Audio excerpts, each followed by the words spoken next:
இந்த வாண்டி யாருன்னே தெரியலையே. உண்மைய சொல்லு, நான் கீழே விழுந்ததுக்கு நீ தானே காரணம். உனக்கு தான் சரியாகிடும் நடக்க கூட தெரியல. மத்தவங்கள போல இவனும் பயந்துட்டான்.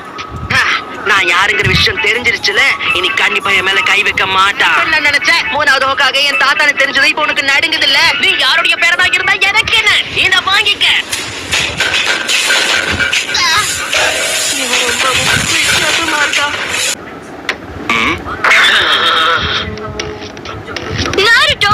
எதுக்காக இப்ப சாசுகேவை பார்த்து நீ மூடிக்க போறாங்க? எப்ப பார்த்தாலும் சாஸ்கே சாஸ்கேன்னு. அப்படி என்ன திறமை தான் இவன் கிட்ட இருக்கு?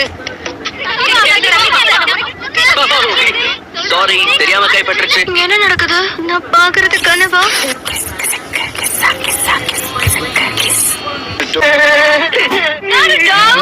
சும்மா விட மாட்டேன். சர்ப்ரைஸ்.